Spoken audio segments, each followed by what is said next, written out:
अस्सलाम वालेकुम। आज मैं पेरेंट्स और स्टूडेंट्स से मुखातिब हूँ।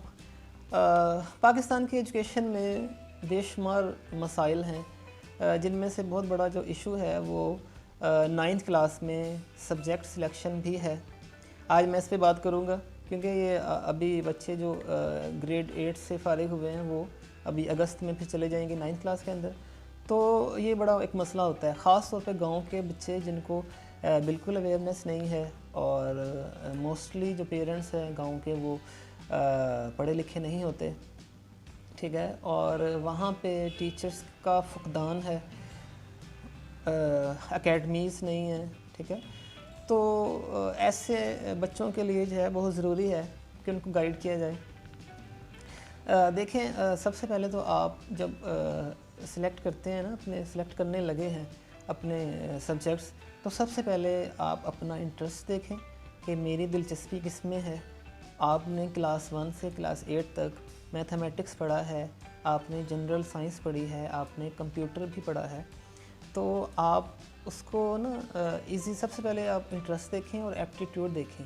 तो जिन बच्चों को साइंस बड़ी अच्छी तरह समझ आ रही है वो उनको पढ़ने में मज़ा आता है और उसमें स्ट्रगल नहीं करनी पड़ती, ठीक है। और उनका ये ड्रीम है कि मैं आगे जाके किसी ना किसी ऐसी फील्ड में जाऊंगा जो साइंस से रिलेटेड फील्ड्स हैं, मेडिकल, इंजीनियरिंग, ठीक है, और डिफरेंट फील्ड्स, तो वो लाजमी तौर पे साइंस को ऑप्ट कर लें, ठीक है।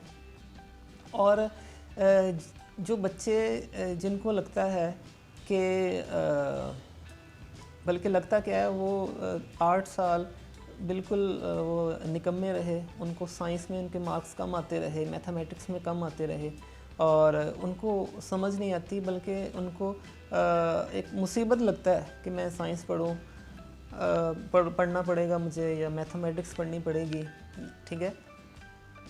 लेकिन वो बच्चे अपने पेरेंट्स के प्रेशर पे, अपने कुछ टीचर्स के प्रेशर पे और अपने दोस्तों को देख के वो साइंस को ऑप्ट कर लेते हैं और फिर अपने 2 साल ज़ाया करते हैं 9th 10th, ठीक है, अपना फ्यूचर तबाह करते हैं। तो उनको मैं ये कहूँगा कि आप आर्ट्स में चले जाएं, ठीक है, आर्ट्स के सब्जेक्ट्स पढ़ें, उसमें आप एक अच्छा आपका फ्यूचर बन जाएगा। आप उसके बाद जब आर्ट्स में आप आगे भी बढ़ते हैं, आप ग्रेजुएशन करते हैं, तो उसके बाद आप सिविल सर्विसेज में जा सकते हैं, ठीक है, कम्पिटिटिव एग्ज़ाम्स आप दे सकते हैं, ठीक है। वो उनके लिए फिर बड़ा आसान होता है। अच्छा, ये पेरेंट्स के लिए मैं ये बात कर रहा हूँ कि पेरेंट्स एक वो क्रेज़ बना हुआ है, ठीक है, सॉरी मैं ये वर्ड यूज़ कर रहा हूँ, बल्कि एक ऑब्सेशन बना हुआ है कि हमने बच्चे को साइंस ही रखवानी है। अब मुझे बताएं कि एक बच्चा जिसको बिल्कुल समझ नहीं आ रही साइंस क्या है, ठीक है, तो उसके 8 साल उसके मार्क्स भी इंतहाई कम रहे हैं, तो आप उस पर जुल्म ना करें, आप उसको साइंस में ना भेजें, ठीक है। और वो ख़ुद भी नहीं पढ़ना चाहता, वो स्टूडेंट ख़ुद भी तैयार नहीं है, लेकिन वो अपने जो फैमिली प्रेशर पे साइंस ऑप्ट कर लेता है। तो ये मैं आपसे गुजारिश करूँगा कि उसको साइंस में ना जाने दें, आर्ट्स में वो चला जाएगा। और ये ख़ास तौर पे गांव के जो पेरेंट्स हैं, पता नहीं ये क्या एक वो बन गया है कि साइंस ही बस सारा कुछ है, यानी साइंस के अलावा कुछ नहीं है। तो ऐसी बात बिल्कुल नहीं है। जो आर्ट्स के स्टूडेंट्स होते हैं वो सिविल सर्विसेज में ज़्यादा जाते हैं, वो ज़्यादा उनकी इंडक्शन ज़्यादा होती है वहाँ पे, ठीक है। आप ये देख लें कि CSS के अंदर जितने ज़्यादा लोग जिनकी टॉप पोजीशंस आ रही हैं 1 2 3, और जो ज़्यादा इंडक्ट हो रहे हैं इन एग्ज़ाम्स के थ्रू जो इंडक्ट हो रहे हैं वो ज़्यादातर लम्स के हैं, ठीक है, या बाकी पंजाब यूनिवर्सिटी के हैं, वो लोग जो सोशियोलॉजी पढ़ रहे हैं, ठीक है, या और जो आर्ट्स के सब्जेक्ट्स हैं वो पढ़ रहे हैं, ठीक है। तो अब मुझे ये बताएं कि अगर हम इनको बच्चों को इस तरह से प्रेशराइज़ करेंगे और अपनी मर्ज़ी उन पे थोपेंगे तो वो कुछ भी नहीं कर सकेंगे। ना तो वो अपना सब्जेक्ट जो है जो उसको हम ज़बरदस्ती पढ़ा रहे हैं, ना वो पढ़ सकेंगे, और जो उनकी दिलचस्पी है जिस सब्जेक्ट के अंदर वो तो पढ़ ही नहीं सकेंगे। तो ये मैं आपसे गुजारिश करूँगा पेरेंट्स से कि बच्चों को इस हवाले से फोर्स ना करें।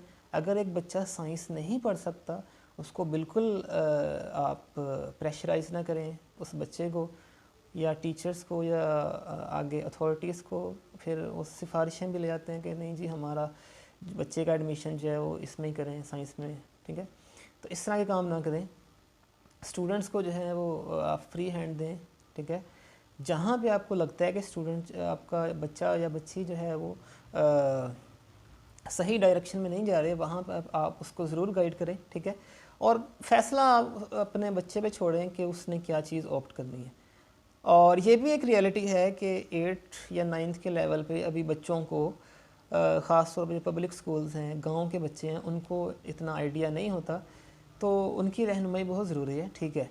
मगर उनको इतना प्रेशराइज़ ना करें, अपनी मर्ज़ी उन पे ना थोपें कि आपने यही सब्जेक्ट पढ़ना है, इसी का स्कोप है, ये पढ़ोगे तो आप आगे निकल सकते हो और नहीं तो आप जो है पीछे रह जाओगे। तो ऐसा कुछ भी नहीं होता, ठीक है। आप बच्चों को जो उनकी एप्टीट्यूड है, उनकी चॉइस है, उनका इंटरेस्ट है, आप उस बच्चे को वो सब्जेक्ट्स जो हैं वो ऑप्ट करने दें, ठीक है। तो मुझे उम्मीद है कि कुछ थोड़ा बहुत इस मसले का जो है वो क्लैरिटी हुई होगी आप लोगों के लिए। Thank you.